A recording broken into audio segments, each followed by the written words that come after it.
Subscriptions are taking over the world. BMW now even limits its heated seats to people who will pay for a monthly subscription. That is ridiculous. Also, now GM is making a $1,500 OnStar subscription mandatory on GMC, Buick, and Cadillac models. That's nuts. But there's a good reason why companies love subscriptions. It's because it makes them money, and we typically forget we're even paying for it. Have you ever found out that you've been paying for a gym membership or some other service for like a year or 2 years, and you forgot about it, so you weren't getting anything out of it? You were just losing money? I have. I just got hit with a $69 credit card annual fee and canceled that thing immediately. Hate that. Southwest Airlines. Let's talk about how to manage your subscription so you only pay for what you want. Plus, I'll share some worthwhile subscriptions that are totally free. Here's how to manage your subscriptions a lot better. Number one, make a list of what you know you're paying for. Sit down and just list out everything that you're confident in. I didn't personally count utilities in this because I know about all of those and there's only like 4 of them. But if you want to, you can include those too because it's an automatic monthly thing that's happening every month. So you may as well. But write down everything that you're aware of, from streaming services to car washes to people who come and do stuff at your house. Whatever kind of thing that you're subscribed to that's a monthly or even an annual subscription, put it on there. Then step 2 is to check your bank or credit card statements to fill in all the other ones you've forgotten. Now, this can be a little bit tedious and annoying, especially if you forget your login, but get in there and see what you're being charged. It's probably something that's between $3.99 and $12.99 a month. Those are the really sneaky ones that don't hurt bad enough to notice. And so go through there for like the last 3 months and try and get all of those put together. The other place to look is on your phone. So if you have an Apple device, go into your settings, click on the very top thing that has your name on it, and then the 4th line down is subscriptions. This lists all the subscriptions that you're currently paying for or that you just recently paid for that are tied to your phone. It's pretty amazing to get in here and see all the things that you've got.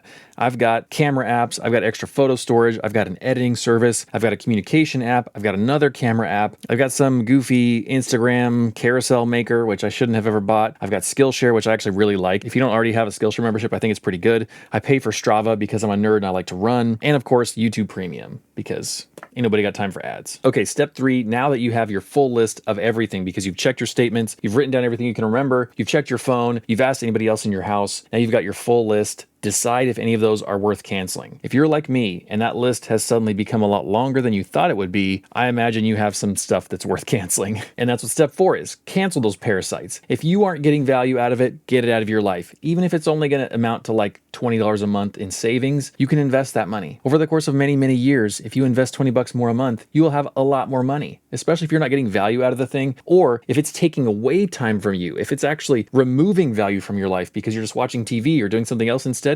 Cancel that thing. Step 5 is put those subscriptions that you know about on a calendar so you know when you're going to be charged. Now, this is a kind of double or even triple effect for you. Number 1, it reminds you to pay the bill so that if you hadn't been paying it or if it had been a lot of work to remember to pay it, it just automatically is on there. And I like to use Google Calendar. You can set up a single event, then you can set it to repeat every month. So you're not having to like write it down all the time. You set it up once, it repeats every month, you're good. The other benefit of this is that whenever you're getting that reminder every month for that thing that you're going to be paying for, it reminds you, hey, I'm shelling out my hard-earned money for this thing. And it makes you second guess if that's still worth it. If it's not worth it 3 months from now, you'll be remembering that you're doing it and you'll cancel it. So at least it keeps it top of mind like that. Step 6 is a little bit of a preventative one, and that's to use a special credit card to sign up for new subscriptions like the X1 card. Do I have it here? Look at this. Too many cards. Ha! There it is. The X1 card is just this new snazzy card that has this interesting feature called virtual cards. It means you can create one-time use virtual cards or even create auto-expiring cards that'll make sure that you aren't charged for that free subscription when it ends or that free trial or whatever that service is demanding that you need your credit card number for.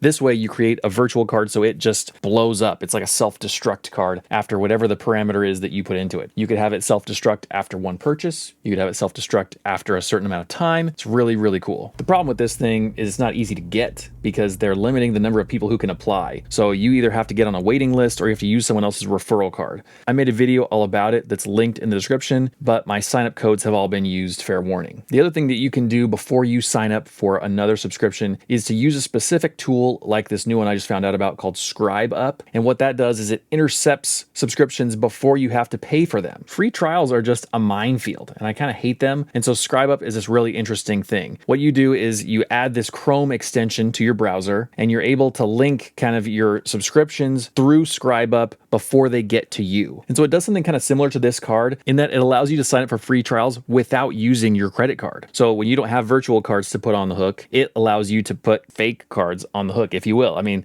they're not your real credit card, but it will satiate the system that you're trying to get the free trial for. And then whenever the time comes, you can keep or unsubscribe from your trials with a single click. New tools like ScribeUp and new technologies like the X1 card just get me excited because these are the kinds of things that actually help us to win with money. It doesn't just accelerate the rate of consumption. So I'm thankful for that kind of thing. Also makes a good sound. That's a mediocre sound.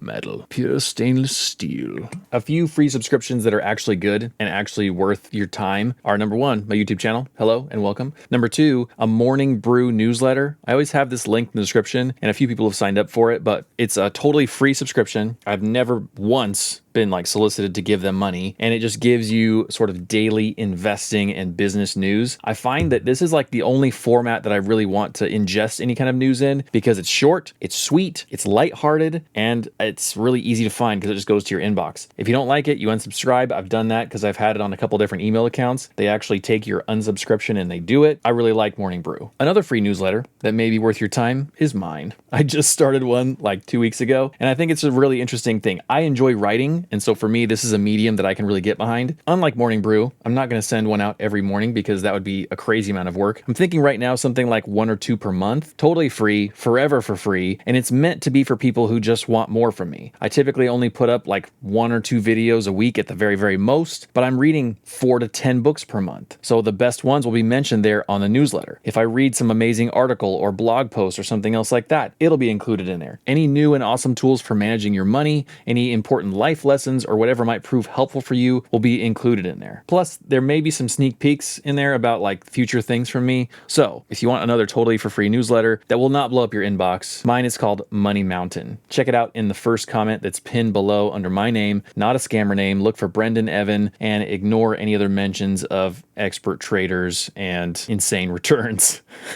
In case you're interested to know more about this card, here is my video all about it. Thanks for being here. Staring contest. Oh, I'm not good at these. That was not a great performance. You probably beat me.